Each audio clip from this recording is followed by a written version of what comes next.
Okay, so now let's start our long-awaited topic of the radiation heat transfer. Now, in this topic, there are 4 or 5 topics after this one, and they are all interrelated to each other. Uh, we are starting with the radiation heat transfer between two black surfaces, and say that this is surface 1 and this is surface 2. And let's suppose that we want to find out Q12 or Q from 2 to 1. So the thing is that radiation is a two-way traffic. So those two bodies that we have, those two surfaces that we have that are numbered 1 and 2, so what will happen is that the radiation would be leaving 1 and it would be incident upon surface 2, and at the same time radiation would be leaving 2 and it would be incident upon surface 1. So radiation is a two-way traffic. So radiation leaving would be leaving 1 and it would be incident upon 2, and radiation would be leaving 2 and it would be incident upon 1. So if, for example, if the outgoing is more than the incoming, so it would result in a net energy loss. And if the incoming is more than the outgoing, so it would result in net energy gain. So it would depend. So now the net heat transfer between those two surfaces Q12 would be the difference between the radiation leaving the entire surface 1 that strikes surface 2 and the radiation leaving the entire surface 2 that strikes surface 1. 2 that strikes surface 1.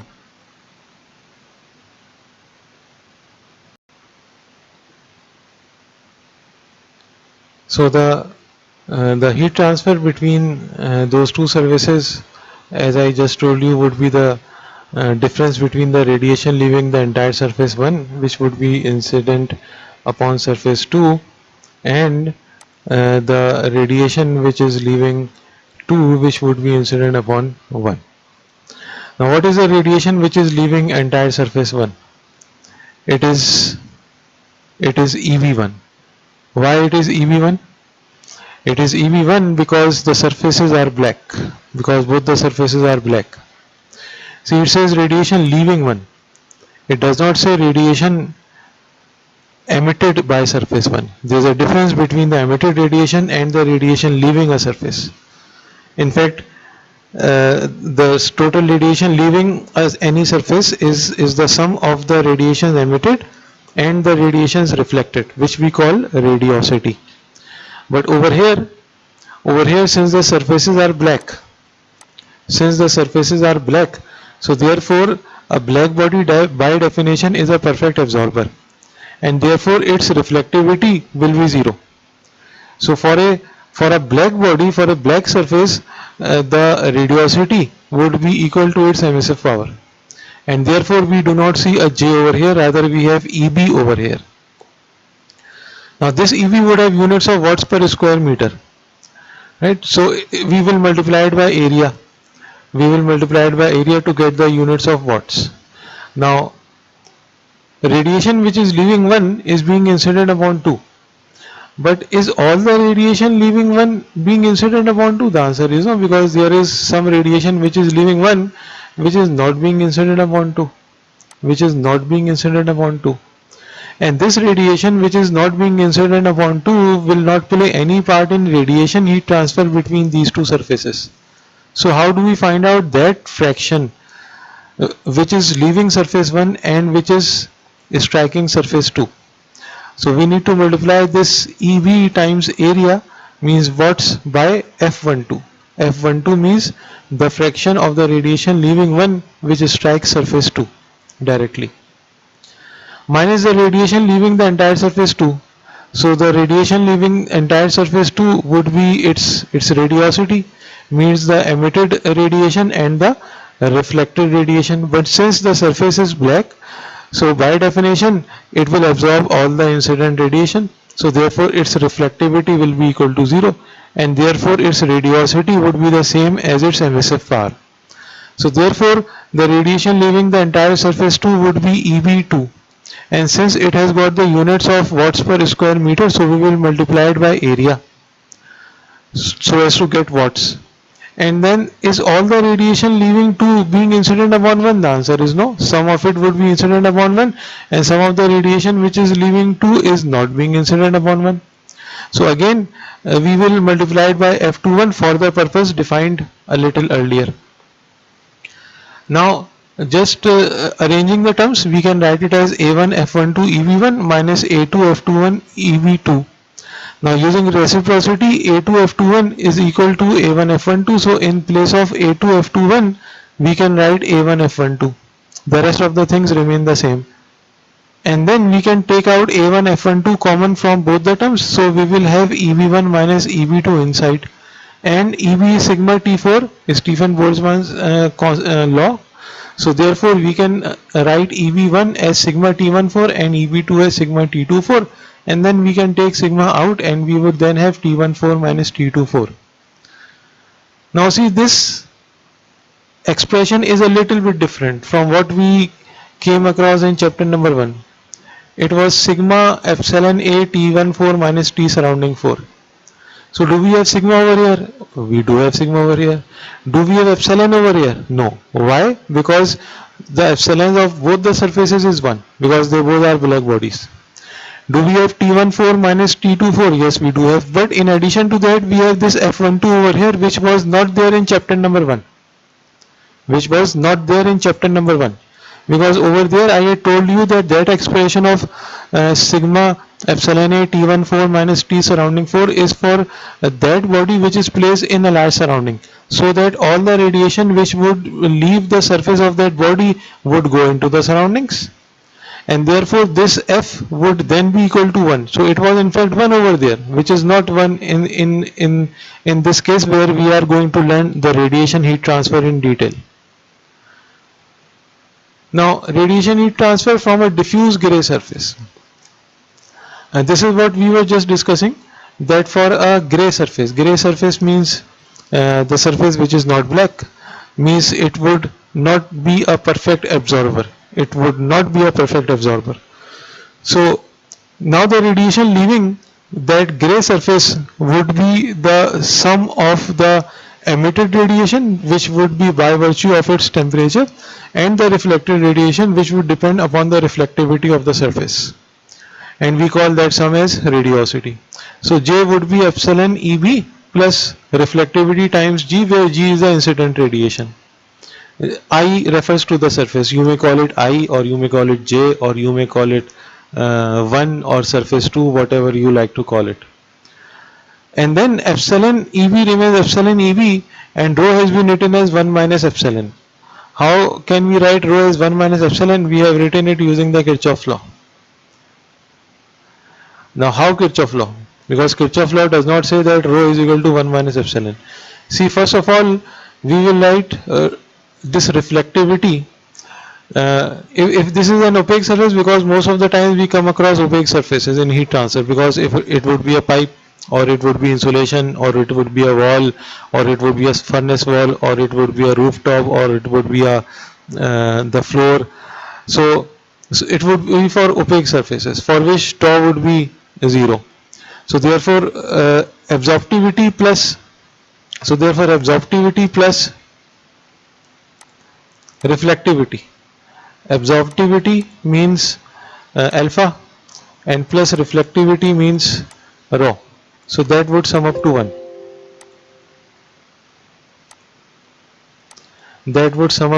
1. So then rho can be written as 1 minus alpha.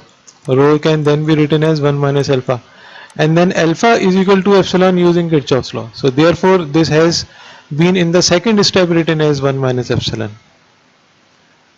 And this is what we have just discussed, that for a black body radiosity would be the same as the emissive power, because the reflected portion for a black body would be 0, because it is by definition a perfect absorber of all the incident radiation.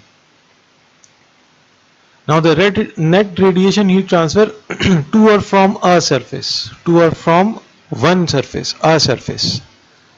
So Qi would be the radiation and leaving entire surface I minus radiation incident on entire surface I, because as I told you that a surface would be emitting radiations, the radiations would be leaving the surface of that body, and at the same time radiation would be incident on that surface. So if you want to find out net radiation heat transfer to or from a surface, so then it would be the difference of the two. It would be the difference of these two. Now if leaving is greater than incident, so it would be from the surface, and if incident is more than the leaving, so it would be to the surface, right? So then radiation leaving can be written as J, because total radiation will be the radiosity, and since radiosity has got units of watts per square meter, we can then multiply it by area so as to get watts. Minus incident radiation is usually represented with G, and again since G has got units of watts per square meter, we will multiply it by area as well. Out of these two we can take the area common, so within the bracket we will be left with J minus G. Now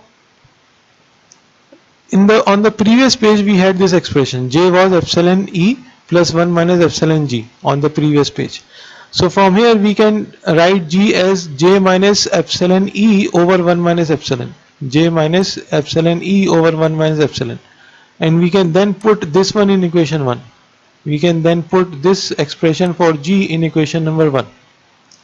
So when we do that, what we would get? The first one would remain the same, Ji would remain the same, minus G, and in place of G we will write J minus E epsilon over 1 minus epsilon.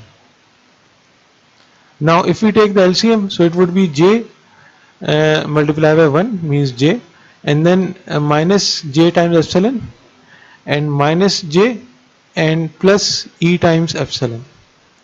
So the two J's will get cancelled out, and we will be left with epsilon E minus epsilon J,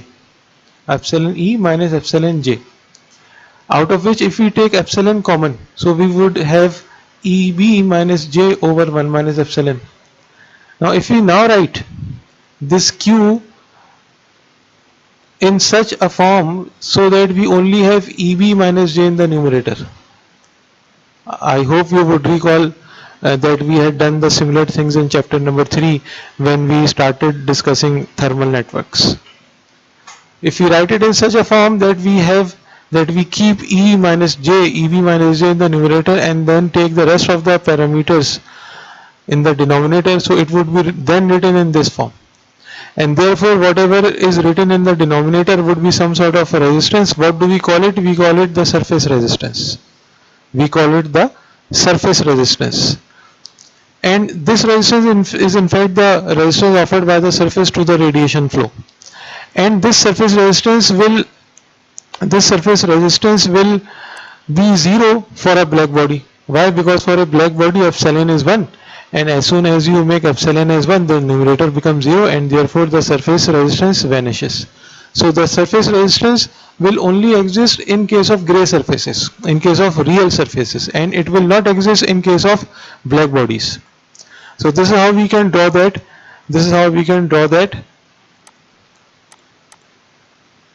Surface resistance. It is between EB and J. Kindly note that at the two nodes we would have EB and J. Just like at the two nodes we used to have temperature over there in the numerator. Over here we have got EB and J, so at the two nodes we would have EB and J, and this resistance would be 1 minus epsilon over epsilon A. Now this quantity EB minus J, which is there in the numerator, or which is at the two nodes, it corresponds to the potential difference. Just like the temperature difference used to correspond to the potential difference in the case of thermal networks in chapter number 3. And the net rate of radiation heat transfer corresponds to current in the electrical analogy. If you recall, we had established a similar analogy in chapter number 3. And the surface resistance for a black body would be 0 for the reason that I have just told you. And if this resistance is 0, EB would be the same as J. And isn't EB the same as J for a black body? Of course it is, because for a black body the radiosity would be the same as the as the emissive power, because as explained many times, the radiosity is the sum of the emissive emitted radiation and the reflected radiation, and the reflected radiation would be zero because by definition the black body is a perfect absorber. So therefore for a black body, J and EB would be the same, the radiosity and the emissive power would be the same, and therefore the surface resistance would be zero as well. Or you can say that since the surface resistance is zero, therefore J and EB for a black body would be the same.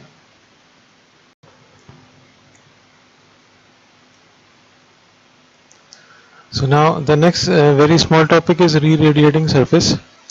What is in fact a re-radiating surface? The concept is very easy. Um, Some surfaces are in heat transfer are modeled as adiabatic since their back sides are well insulated. So the net heat transfer through them would be zero, as the heat transfer would only take place from one side. So when the convection effects on the front, or what you can say the heat transfer side of such a surface is negligible and the steady state conditions are reached. Front side means, if I take you back to that problem 13-1, so there were some sides that were colored orange. So those were those sides through which the heat transfer will not be considered. So those or rather that side of that object which is not colored would be the one through which from which the heat transfer will be considered. So if on that surface the convection effects are negligible and the steady state conditions are reached. So when the steady state conditions are reached, what will happen? The surface must lose as much radiation energy as it gains. Right? So the traffic would balance each other. It would lose as much radiation energy as it gains. Otherwise, if it loses more and gains less, so it will create a drop in its energy content. And similarly, if it gains more and loses less, so it will bring in an energy increase in that object, right? So if the steady state conditions are reached, then the surface must lose as much radiation energy as it gains so that it remains at that particular temperature and its temperature does not increase or decrease with time at a particular location.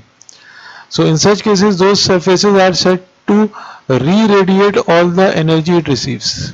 It's said to re-radiate, give it back all the radiation energy and it receives, and those surfaces are called re-radiating surfaces. So coming back to our main topic.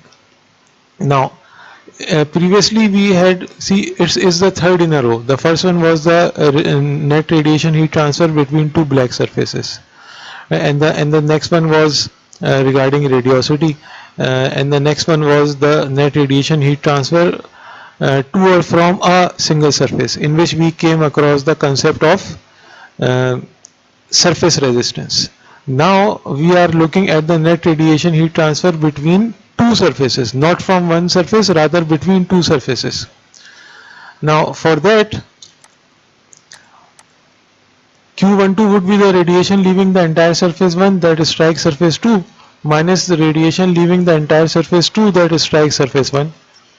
See, this is the same expression that we had written 3 or 4 slides back when we were considering the radiation heat transfer between two black surfaces. So the expression would remain the same, and the complete description will also remain the same. Now radiation leaving the entire surface 1 over there was written as EB. Why? Because both the surfaces were black. Now we are not considering the black surfaces anymore. So the radiation leaving the entire surface would be equal to its radiosity. So we will write J1, and since J has got the units of watts per square meter, we will multiply it by area so that we get the units of watts. And so that would be the total radiation leaving one.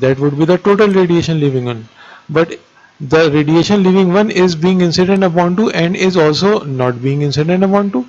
So we need to take into account that fraction of radiation which is leaving 1 and is striking 2 directly. So we need to multiply this J times A by F12. Similarly, the radiation leaving the surface 2 would be J2, and we will multiply it by area of that surface, means A2, and in order to find out that fraction which is leaving 2 and striking 1, we need to multiply it by F21. So till now the working is exactly the same as it was in the case of black bodies. The only difference is that over there we had EB, whereas over here we have J. Now arranging the terms, we can write the first term as A1 F12 times J1 and the second one as A2 F21 times J2, and then A2 F21 using reciprocity may be written as A1 F12, and then we can take A1 F12 common out of both these terms and we will be left with J1 minus J2. And if we now do the same thing, means if we keep the J's in the numerator, over there we had EB minus J in the numerator, but since over here we do not have any EB, rather we only have J minus J, so if we write J1 minus J2 in the numerator and take the rest of the parameters in the denominator, it will then be written in this form, and then this 1 over AF would be a resistance which we call the space resistance, So now if I make the thermal network for two bodies, see, this is body 1, surface 1, and this is surface 2. This one is surface 2, or you may call I and J, that's fine. Now associated with surface 1 there would be a surface resistance. So this would be the surface resistance, which would be 1 minus epsilon over epsilon A. And associated with this surface 2 or surface J, there would be a surface resistance, which would be 1 minus epsilon over epsilon A. So this would be 1 minus epsilon over epsilon A, and you can write the suffix of 1 in with epsilon and area, and this would also be 1 minus epsilon over epsilon A, where we can write the suffix of 2 with the emissivity and the area, right? And when we talk about surface resistance, the surface resistance is in between the nodes carrying EB and J. The surface resistance is in between the nodes carrying EB and J. So therefore we have EBI and JI, or EB1 or J1. So at this node we have got EBI or EB1, and at this node we have got JI or J1. Similarly, at this node we have got an EBI or EB2, EBJ or EB2, and at this node we have got J2 or J with a suffix of J. Now we have got, if you take a look, so we have started making this diagram such that we have made this resistance first and then this resistance, because we said that there are two surfaces and associated with both the surfaces there would be surface resistances. So now we would have an open-ended J1 and an open-ended J2.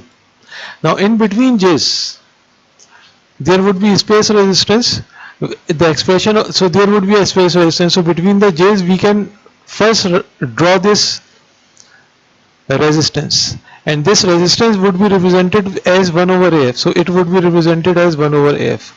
So between EBs and J's there would be surface resistances, and between J's and J's there would be space resistances.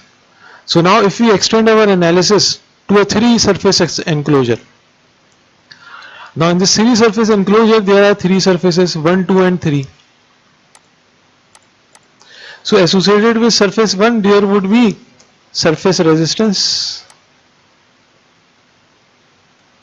associated with surface 2 there would be a surface resistance, and associated with surface 3 there would be a surface resistance. The expression would be 1 minus epsilon over epsilon A with corresponding suffixes, and these resistances would be between the nodes having EB and J. So this one would be between EB1 and J1, and this one would be between EB and EB2 and J2, and this third surface resistance would be between the two nodes carrying EB3 and J3. So now we would have open-ended J1, J2 and J3. So what would be there between J1 and J2? There cannot be a surface resistance, so there would be a space resistance, which would be given as 1 over AF. and since it is between 1 and 2, so we can write it as 1 over a1 f12, or we can write it as 1 over a2 f21, because using reciprocity a1 f12 is the same as a2 f21.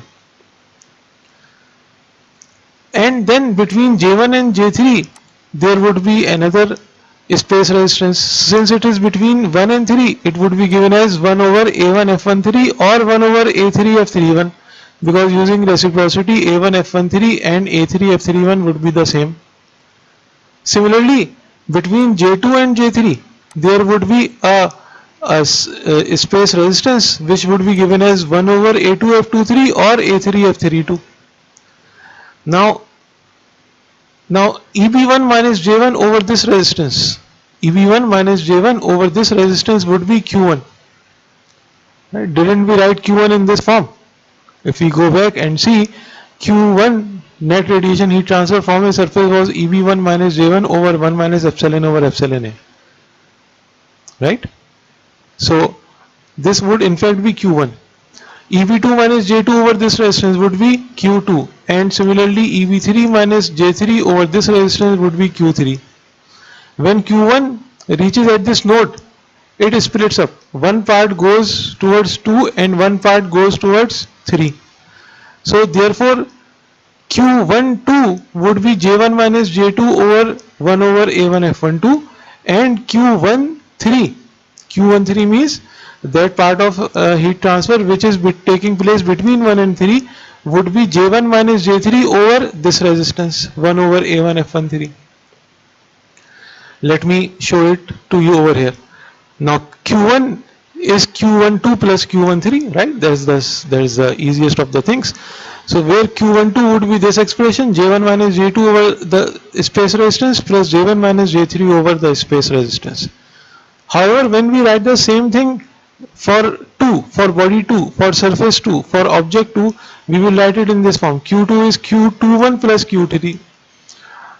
Now Q2 would be EB2 minus J2 over this resistance, right, over 1 minus epsilon over epsilon A. And Q21 would be J2 minus J1. When we are writing 2 towards 1, then we will write J2 first. So it would be J2 minus J1 over 1 over A1 F12. You can write it as A1 F12, but it is customary to write it as A2 F21 because now we are considering upon surface 2. And more importantly, or let me explain it in a bit, Q23 would be written as J2 minus J3 over 1 over A2 F23. We will not write it as A3 F32, however by all means we can write it. But see, you can observe over here that A2 will get cancelled out all along the equation. A2 will get cancelled out all along the equation. So if we are focusing on body 2, surface 2, then we should be starting and writing the everything with a 2. And similarly Q3 can then be written as Q31 plus Q32, where Q3 would be EB3 minus J3 over this surface resistance, and Q3 towards 1 would be J3 minus J1 over 1 over F13, but now we will write it as 1 over A3 F31 because we are writing this for surface 3 or for body 3 or object 3. And similarly Q32 will be J3 minus J2 over 1 over A3 F32. So in fact what we would be doing in the problems, in the numericals, we would be solving problems on 3 surface enclosure. So we over here we would be making the same network. We would be developing those 3 similar equations, and out of those 3 equations we can at maximum find out 3 unknowns. So what may be unknown? For example, J1, J2 and J3 may be unknown. So what we would be given? We must be given the temperature of body 1 so that we can find out EB1, and we must be given the areas A1, A2 and A3. We must be given the emissivities epsilon 1, epsilon 2, epsilon 3.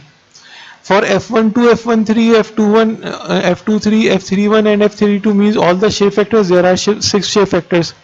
So we would be using those charts that we had seen, those 3 charts, parallel rectangles, coaxial discs or perpendicular faces, sharing common edge or reciprocity or symmetry or summation. So we have to somehow find out those shape factors using all of those tools, and then we would be able to find out the three unknowns J1, J2 and J3, or any three unknowns. Before we take up the problem, let's take a very simple, very small topic, which is that of the radiation shields. What is radiation shield?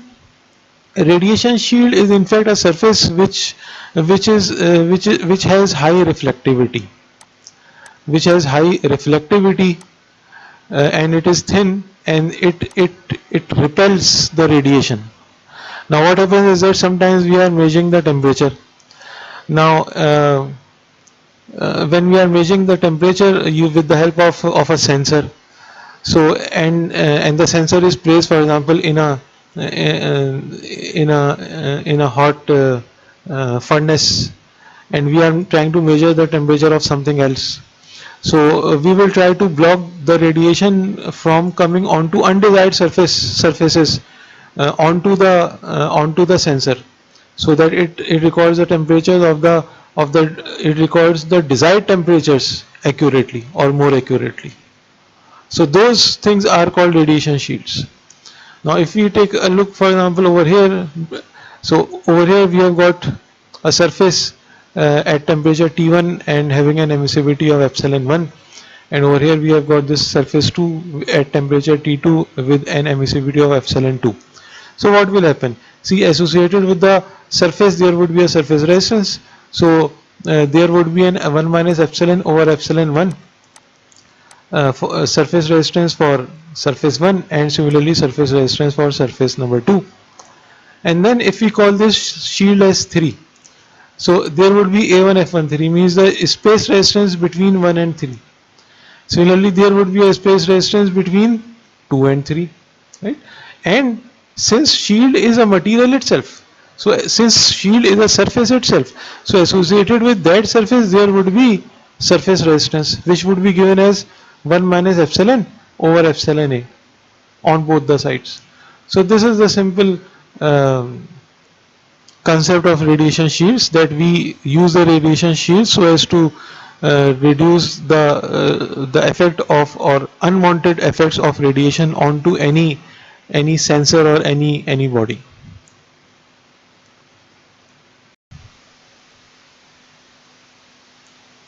So now let's take a problem. It's 13-85 of our book. It says consider a circular furnace which is shown over here, that is 0.3 meter long and 0.3 meters in diameter.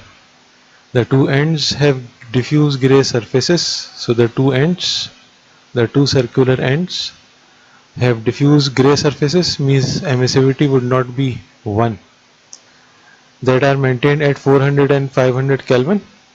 So one is maintained at 400 Kelvin, the other end is maintained at 500 Kelvin with emissivities of 0.4 and 0.5 respectively. The lateral surface, means this lateral surface, is also diffuse and gray with an emissivity of 0.8 and a temperature of 800 Kelvin. So there are in fact three bodies, one having emissivity of 0.4 and a temperature of 400 Kelvin, the other having emissivity of 0.5 and is at a temperature of 500 Kelvin, and the third one is having an emissivity of 0.8 with temperature of 800 Kelvin. Determine the net radiative heat transfer from each of the three surfaces. So we have to find out Q1, Q2 and Q3. So for any radiation problem we will start with the network, since it is a 3 surface enclosure problem. Therefore there is surface 1, surface 2, surface 3. Associated with each of those three surfaces there are surface resistances, and the surface resistances would be between EB and J, and then we would have J1, J2 and J3 as open-ended nodes, and between those nodes, between two nodes having J's on them, we would have the space resistance 1 over AF. And these are the equations that we have just discussed a while ago. So we would be developing those three equations. Now what is Q1? Q1 is EB1 minus J1 over 1 minus epsilon over epsilon A. So we can find out Q1 using this expression, Q2 using this left hand side of the equation, and Q3 as this left hand side of the equation, or we can find out the right hand side of the equations, because Q1 is the sum of those two terms. So if we can somehow find out those two terms, we would be able to add them up to get Q1, and similarly for Q2 and Q3. Now in this problem, see, we have got EB1, EB2 and EB3, and EBs are known. EBs are known. Kindly do not think that 1 is a black body because we are having EB1. No, it's not like that. See, if 1 were a black body, then EB1 and J1 would had same values, and the denominator would had been 0, right? So in fact, the difference between EB1 and J1 is due to the fact that body 1 is not black, right? And kindly note that a black body does not need to be black in color. For example, there is a very famous sentence in radiation heat transfer, is that snow is black. Now, snow is not black in color. Rather, the complete sentence is that snow is black for infrared radiation. Snow is black for infrared radiation. This is the complete sentence. Now, snow has a white color, but we are saying that it is black for infrared radiation. Of course, this refers to the absorption of snow for infrared radiation. The snow is a good absorber, or a perfect absorber for the infrared radiation. So it will absorb all the infrared radiation which will be incident upon snow. So therefore snow will be called a black body. However, it is not black in color for infrared radiation because it is a perfect absorber for longer wavelength radiation. So coming back to our problem. So now let's see what parameters are known to us. See, we have got EB1, EB2 and EB3. We know EB1, EB2 and EB3 because we are given the temperatures of the three surfaces T1, T2 and T3, and we can find out EB using sigma T4. So we know the values of EBs. Emissivities of all the three bodies are given, so we know epsilon 1, epsilon 2 and epsilon 3. Areas have been provided because we know the geometry. So the only thing which is not known on left hand side is J. J1 in equation 1, J2 in equation 2 and J3 in equation 3. So what we need to do over here is find out J1, J2 and J3 so that we can find out Q1, Q2 and Q3. Now if you take a look on the right hand side, we do not know, for example in equation 1 we do not know J1, J2 and J3. So we must know the rest of the parameters. Areas are known, so we need to find out F12, F13, F21, F23, F31, F33, all the shape factors. So we would be finding them out either using those charts or some rules for the shape factors or view factors. So the three unknowns in these three equations are J1, J2 and J3. So let's first find out EB1, EB2, EB3 using sigma T4. We will get those values. Now we need to find out F's, right? So in fact there are 9 F's: F11, F12, F13, F21, F22, F23 and F31, F32, F33. Now if you take a look at the geometry, F11 would be 0 because it is a flat surface, and similarly F22 will also be 0 because that end is also a flat surface. And of course we are talking about the radiation heat transfer from the inside. So will F33 be also 0?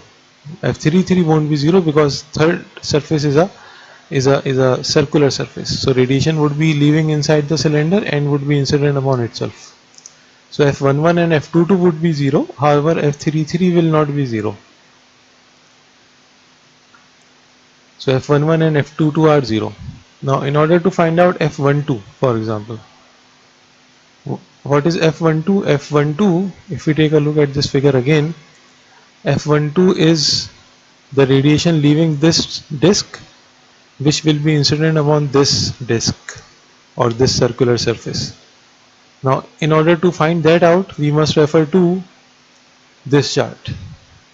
We must refer to this chart. So, in this case, one is surface I and one is surface J. So, we can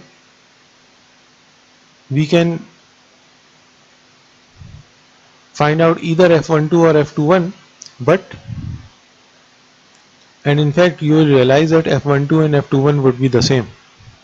F12 and F21 would be in fact the same, because they have got the same diameters.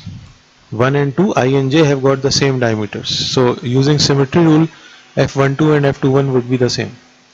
Now we need to find out L over Ri and Rj over L. Since both the values of Ri and Rj are same, so L over Ri would be 0.3 over half of 0.3, means 2, and Rj over L would be 0.15 divided by 3. 0.15 divided by 3. So that is 2, and 0.15 divided by 3 means 0.5. Now at the intersection of 2 and 0.5, at the intersection of 2 and 0.5, at the intersection of 2 and 0.5, now this is 0.4 and this is 0.6, so 0.5 will lie somewhere over here, and if you read out the value of Fij, you may say it's 0.17 or 0.18, whatever you like to take. So therefore we get F12 as 0.18, and as discussed, it would be the same as F21. Now if we, after finding out F11 and F12, we can find out F13 using the summation rule. So therefore we get F13 as 0.82.